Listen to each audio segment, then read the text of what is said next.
আজ আপনাদের নিয়ে যাব কাগজের নৌকার রান্নাঘরে। আজকে একদম নতুন একটি রেসিপি নিয়ে হাজির হয়েছি, চিকেন বল। চিকেন বল তৈরির জন্য প্রথমেই আমরা 5 টুকরো পাউরুটি নিয়ে নিচ্ছি।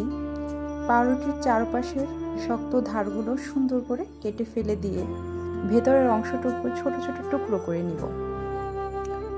এরপর আমরা নিয়ে নিচ্ছি চিকেন ব্রেস্ট পিস। এগুলোকেও ছোট ছোট টুকরো করে কেটে নিতে হবে। কাটা হয়ে গেলে একটি ব্লেন্ডার জারে টুকরো করা পাউরুটি এবং চিকেনগুলো উঠিয়ে নিব। এরপর একে একে এর মধ্যে দিয়ে দিব আদা বাটা 1 টেবিল চামচ, রসুন বাটা 1.5 টেবিল চামচ, পেঁয়াজ কুচি 1 কাপ, কাঁচা মরিচ কুচি 3 টুকরো, লবণ 1/3 চা চামচ, সয়া সস 1.5 চামচ, টমেটো সস 1.5 চামচ, ধনে পাতা কুচি 1/2 কাপ,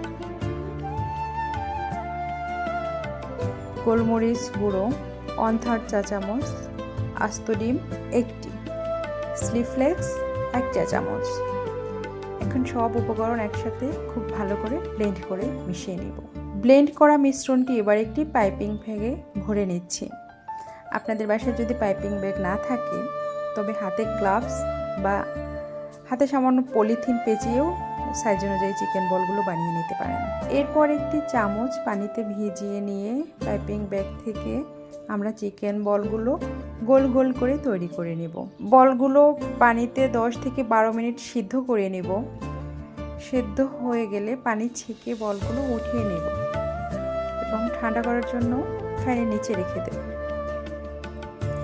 বলগুলো ঠান্ডা হয়ে যাওয়ার পর কড়াইতে তেল গরম করে কিছু পরিমাণ চিকেন বল আমরা পছন্দ মতো ভেজে নেব। আর বাকি বলগুলো একটি এয়ারটাইট বক্সে ভরে ডিপ ফ্রিজে রেখে দিতে পারেন আপনারাও। এভাবে প্রায় 1 মাস পর্যন্ত এটি সংরক্ষণ করতে পারবেন। ভাজা হয়ে গেলে পরিবেশনের জন্য একটি সাসলিক কাঠিতে বলগুলো সুন্দর করে সাজিয়ে নিলাম। এই যে সাজানো হয়ে গেল, এই আমাদের চিকেন বলের ফাইনাল লুক। দেখে অবশ্যই জানাবেন কেমন লাগলো ভিডিওটি।